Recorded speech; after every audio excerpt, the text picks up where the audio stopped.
Good evening, folks. It's Diamond with the Oppenheimer Ranch Project and Magnetic Reversal News, bringing you a grand solar minimum update Sunday, February 16th, 11 p.m. Mountain Time, 2020. The models are in, and they're showing heavy snow in the upper Midwest through the end of February, which is bad news because of flooding in the Mississippi, taking out homes, taking names. Keep calm. It's boom time. 2 people are dead after getting trapped under an avalanche they accidentally triggered. Oh, my. 2 snowmobilers in Colorado were killed after they were buried in an avalanche they accidentally triggered Saturday afternoon, the Colorado Avalanche Information Center said Sunday, which was not a fun day for those 2. A third person who was snowmobiling with the group in the area of Muddy Pass, north of Vail, was able to free himself and alert the authorities. Be safe in the backcountry. It's winter. Ice balls appear on Lake Michigan, and they wash up by the thousands. Great balls of fire. A bitter blast of Arctic air that brought dangerous wind chills across the Midwest last week also helped create some amazing balls washing up on the shore. Check it out. Colorado statewide snowpack tracking well above the 1981-2010 average.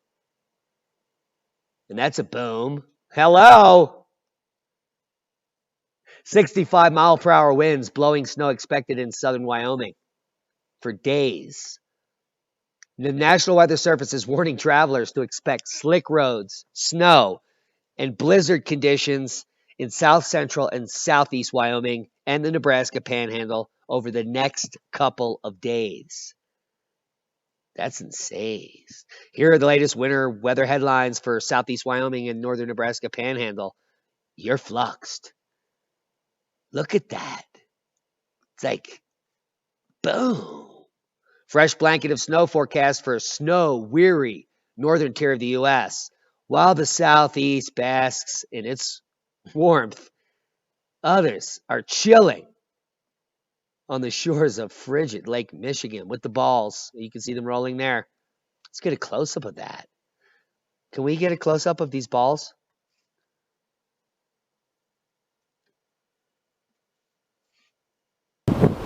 There it is. We even have ball audio. Audio of the balls. Let's get there. There it is. Amazing. It's nice.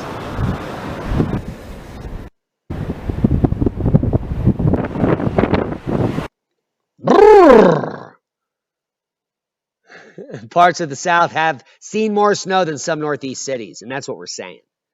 But the snow is not over. And we predicted 2 years ago when we started this channel that the winters would be split. There will be a fall winter and a spring winter with something in between, which leads and causes havoc across the planting zones. And we're going to see more epic flooding. We're about to get to that. Rain, snow likely Monday, then another Arctic blast midweek. Yeah, Madison, Wisconsin. The next 2 big weather makers that will impact southern Wisconsin will be a storm system early next week and an Arctic blast midweek. Talk about a 1-2 punch in the face. Hello. Repeating weather pattern to breed more snow across the Great Lakes in New England. And although Buffalo is in a deficit, it will recover. Snow creating hardship for local wildlife in Idaho. And it can only get worse. Snow is targeting Minnesota and the Twin Cities on President's Day. That's tomorrow. Snow in the north. In Georgia? Possible, but unlikely, says the warmists. Next round of snow Tuesday, which is your lose day. I don't even know where this is. Maine. It's insane. It's going to keep snowing there until mid-March. Mark my words. Snow deficits continue to climb in Boston. Let's check the models. But before we do, let's check the state of the nation on the Mississippi River. It's not looking good. We're 5 weeks from the official start of spring, which will lead to 12 weeks of flooding. And the flooding has already begun. Prayers go out to people in Jackson, Mississippi. And let's watch the footage. In Mississippi, parts of the state facing the worst flooding in 37 years, one of several waterlogged states in the South. A home pulled off its foundation and washed into the river, part of a landslide in Savannah, Tennessee. Holy and part of mackerel. Jackson, Mississippi. Look at this, underwater, the Pearl River at major flood stages and still rising. Here's ABC senior meteorologist Rob Marciano. Tonight, relentless rain causing more river flooding and major damage across the South. Dramatic video capturing this Tennessee home collapsing after a massive landslide. Watch again. You can see sparks flying as the house plunges down a steep bank into the Tennessee River Saturday night. A second home also destroyed. Fortunately, no one was hurt. In neighboring Mississippi, residents there bracing for catastrophic flooding as the Pearl River continues to rise after weeks of rain. The governor declaring a state of emergency. We do not anticipate this situation to end anytime soon. If you have not evacuated yet, we urge you to do so. Hundreds of homes in Jackson already underwater. Some residents using boats to get around, gathering whatever they could carry before the river crests Monday. Looking at this, I think it's going to be pretty bad.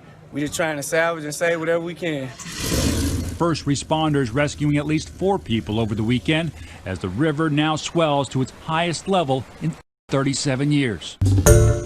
Hi everyone, George Stephanopoulos here. Thanks for checking out the ABC News YouTube channel. If you'd like to get more videos, show highlights. Oh, shut it, George. Oh my God.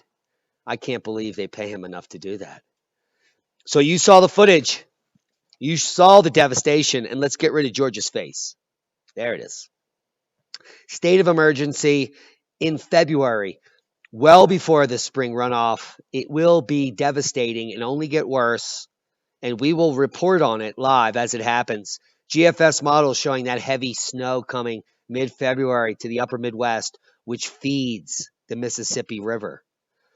So this is bad news when we see this type of major snow activity up here with a white balloon following my cursor. That could add insult to injury. And heavy snow in the DAX moving forward. And in the West, we're going to see a heavy event down here, and we could be seeing above average and record snow all the way through March. We'll keep a close eye on it. Storm Dennis breaks record for number of flood warnings issued in England. Now, people got the panties in a bunch. The Queen Mother is all up in arms. And our webcam is looking jiggy. So let's reposition it. Boom!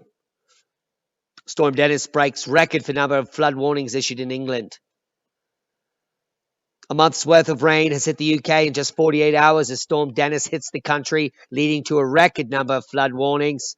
In England, the Environment Agency has issued a record of 594 flood warnings nationwide. The situation is said to be life-threatening in South Wales, where a major incident was declared by the police in the Met Office earlier. They issued a rare red warning due to heavy rainfall and flooding risk. Where's Dennis when you need him? Well, he's right there in the UK when a storm barreling towards the UK is possibly the strongest event ever for the Queen Mother in the North Atlantic, for that matter. Look at that. Boom! That is a wave crashing on a home. It probably always does that, but it looks great. Let's check the models. And there is not any let up for Norway. But has there ever been? And Greta's boyhood home is also going to pick up some snow through mid-February, as well as northern UK, Scotland, missing out, but picking it up as we enter spring, as predicted. Heavy snow in the Alps, northern Spain, it's insane. And even in the deserts of Africa. So we're going to be watching this. Look at Turkey, absolutely buried. It hasn't stopped there. Earthquake experts lay out the latest outlook for the really big one that hit Seattle. We've been talking about this for 2 years, and they're just rehashing the same that we showed time and time again. There are multiple simulations, which is where this visual on the cover is coming from, but apparently they just wanted to update it. For more views, seismic update, we have a recurring theme in the Ring of Fire kicking off right now live. Boom, boom, boom, trifecta box, 4.8 Papua New Guinea, most recent quake. 4.6 in Japan, 4.7 in the Kamchatka. And look at this pressure releases. Next place it will hit, maybe while we're doing the podcast, Fiji. It's like boom, boom, Boom. Hello, Fiji. You're next. No other quakes of note. We have some central craton activity. Mentone, Texas. Could be some deep injection, frack water nastiness being pumped down there to poison your family. It's awesome. Ooh, let's look at that. Ooh, blot echo down in Calma, Chile. We could be seeing something happening in Chile here as well. And the quake of note today is a 5.5 in Iran that probably crumbled some bee houses out there. People may be buried. Seismic update. Semi-Sapochnoi, the only worldwide volcano news update. Semi-Sapochnoi may be the only volcano worldwide in the last 72 hours that matters. Increased seismic activity at the Alaskan Volcano Observatory raised the aviation color code alert level for Semi-Sapochnoi to orange due to significant increase in seismic activity as well as small explosions and tremor bursts lasting from 3 to 12 minutes every few hours. Wow! Can you imagine if you camped on that island? It'd be like, wow, we don't have to pay for the extra quarter on the bed. Wow. Worldwide volcano news update. Nothing happening. Links will be below. Things are puffing and passing. Missouri farm awarded $265 million in suit against Bat and Bear. That's Monsanto as far as I'm concerned, but not anymore. A jury has awarded $265 million in punitive damage to a southeastern Missouri peach farmer who's awesome, and we're going to try to get him on the show. Argued that the weed killer dicamba totally fluxed his operation, which it did. Duh. And they're paying him handily. I hope he gets new peach trees. Is an Aboriginal tale of ancient volcano the oldest story ever told? Well, it was just proven to be correct, and this story would have gone back 37,000 years. The story of, the Aboriginal Gudadamara people in the area may have some basis in fact, and the story is that long ago, 4 giant beings arrived in Southeast Australia. 3 strode out over other parts of the continent, but one crouched in place, his body transformed into a volcano called the Boojabin, and his teeth became the lava that the volcano spat out with the shrimps. Now, scientists have proven that that's probably true, and that an actual story whispered down the lane for 37,000 years is correct. What say you about the fact that your children are being taught that mythology is fake, when most of mythology is just the last 10,000 years on Earth, or even the last 3,000? That's where it comes from. And this mythological story, 37,000 years old, has been proven to be correct. And that's a boom. Not only that, a 5,000-year-old Aboriginal cave paintings of the Wangina, known as the sky beings, is probably plasma related. The Wangina looks like a double-lobed, yes, it looks like a plasma discharge feature, which has been proven to exist in experiment in a laboratory in Los Alamos by Anthony Peratt. Those who have gone deep into the lore associated with the UFO and the extraterrestrial phenomenon are no doubt aware just how far back the phenomena may go. But do they actually know the science? And do they care? Probably not. They just think these are pictures of aliens or grays, and they've been here forever. Nanu, nanu. Hope you got something out of the video. If you use Occam's razor, most of the bullshit you've been fed is bullshit. And there's a more logical explanation. Thanks to all the people that switched over to Patreon, I gave you some sneak peeks.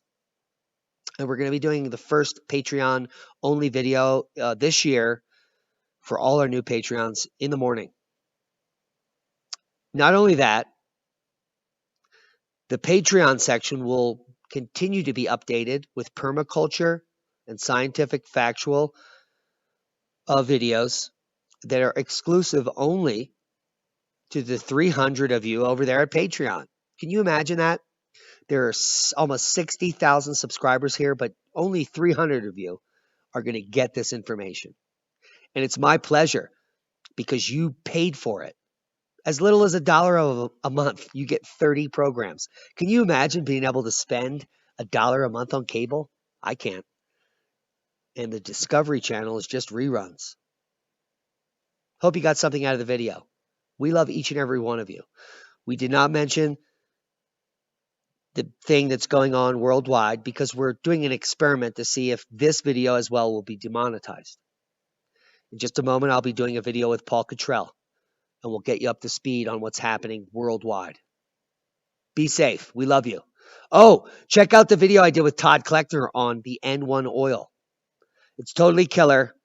It's our own decoction of the thieves oil that we want you all to be able to have to get your hands on. So check out the video. It will be linked below. We love you. Be safe. That's a boom.